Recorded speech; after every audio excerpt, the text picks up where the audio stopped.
A little bit about Annapolis. That place is crazy. It is a different world than Eastern Baltimore County. So I thought I knew what I was getting into when I went down there. I had no idea what I was getting into when I went down there. I'll give you probably my favorite story from Annapolis.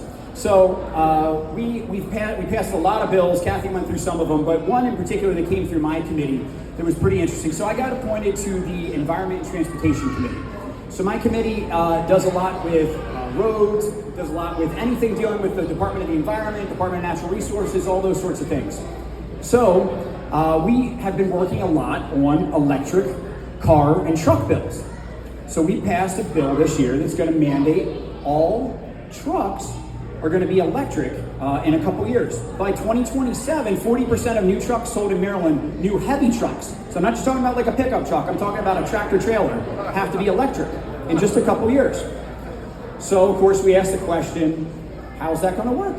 Where are they going to charge? How are all those things going to work? We asked how many charging stations are there in Maryland currently that are publicly available to accommodate a heavy truck.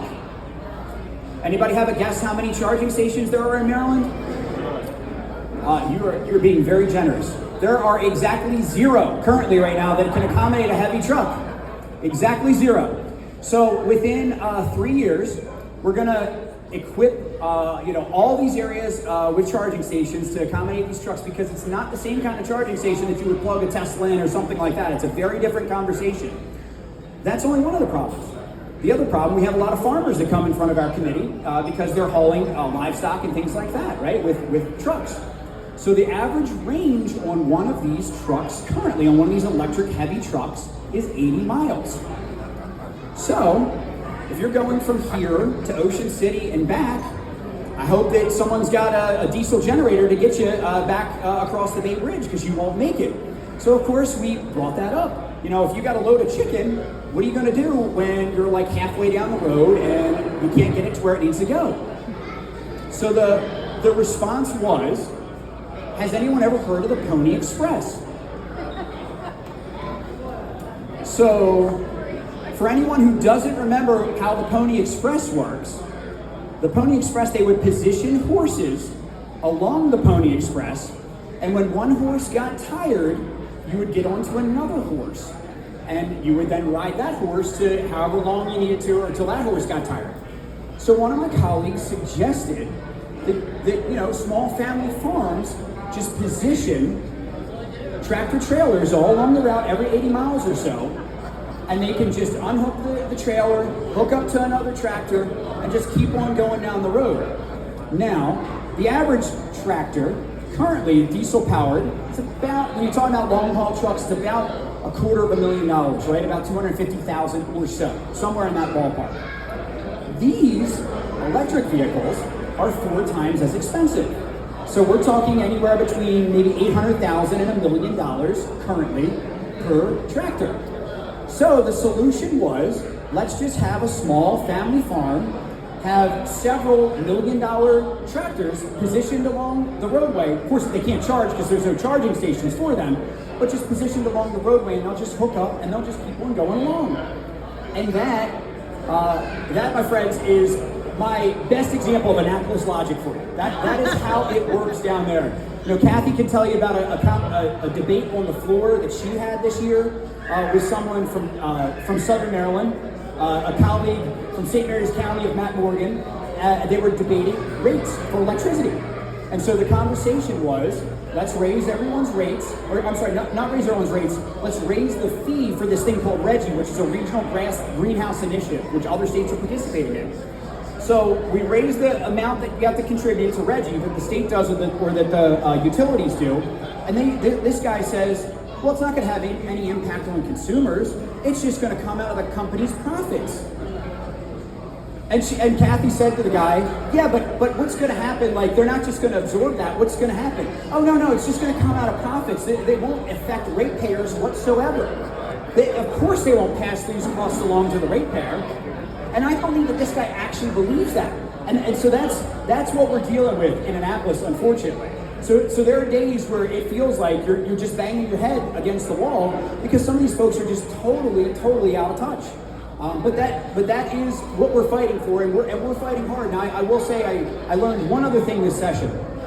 If you actually read the bills, which all of us in our little caucus of folks do, you've got a heck of a leg up on almost everyone down there, because most people have no idea what they're voting for inside of any bill. So there was a bill inside of my committee that seemed relatively benign. I wasn't going to vote for it, but on its face, it was to put cameras at stop signs, right? Now, I didn't like that concept, so I wasn't going to vote for it right there, but that's what the title was, right? Anytime you run a stop sign, you could get a ticket because there's a camera there. So it seemed kind of mild. I was still going to vote no, but then I actually read the bill like I do on all the bills, and there's two little lines in the middle of the bill that said, if you get a citation from one of these stop sign cameras, we then can look into your income taxes and we can base your fine off of your income tax level. So I said, I had the opportunity, it was in my committee, I had the opportunity to question the bill's sponsor, and I said to her, I said, Delegate, so does anyone know the story about Warren Buffett and his secretary? So for years, it's kind of a well-known story. For years, Warren Buffett was paying less in taxes than his secretary was, because he had a very aggressive tax avoidance strategy.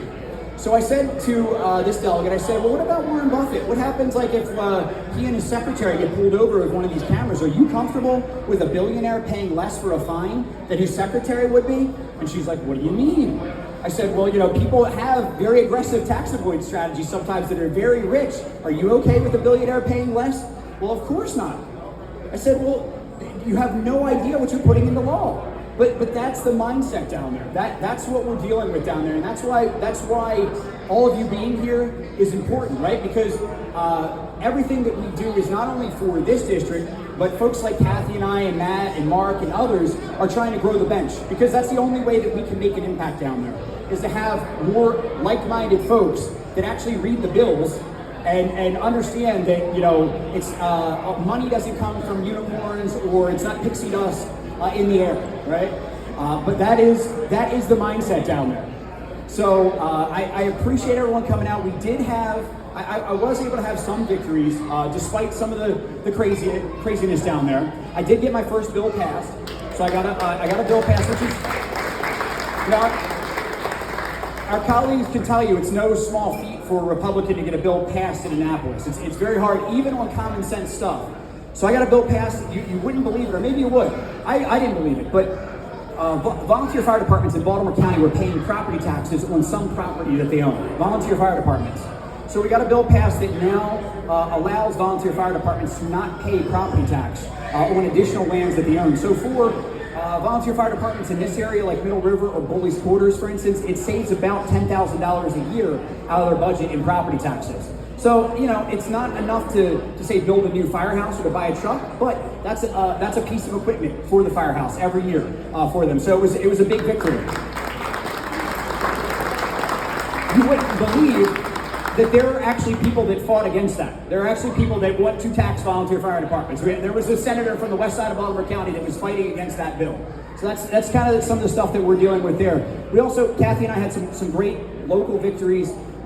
We got a bond bill in place for the volunteer fire department in Mill River, so they're going to get a new roof on the firehouse there. We also had a big victory with the CP Crane facility there, that parcel property. That's the former power plant site. We've been working really hard with Councilman Marks. Councilman Marks was able to get $4 million in the county budget to acquire that property. We were able to get $1.25 million in the state budget to also acquire that property. So we're getting close to with our federal partners as well. I think we're going to get about $4 million from the feds to make that a big park. It's going to be about 157 acres. It's just going to be a park on the bay. So it hopefully will be a really nice thing for the area. So it wasn't all doom and gloom. It's not all bad.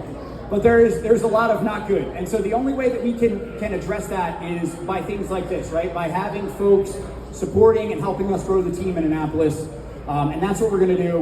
We're going to keep, Kathy and I are going to keep fighting really hard. We're going to keep on reading the bills and doing the things that we're supposed to do down there, and just keep on working for the next 4 years. And hopefully, hopefully I'll do a good enough job where y'all will want to reelect me in 4 years, and we'll go from there. So thank you very much. I appreciate everyone coming out tonight.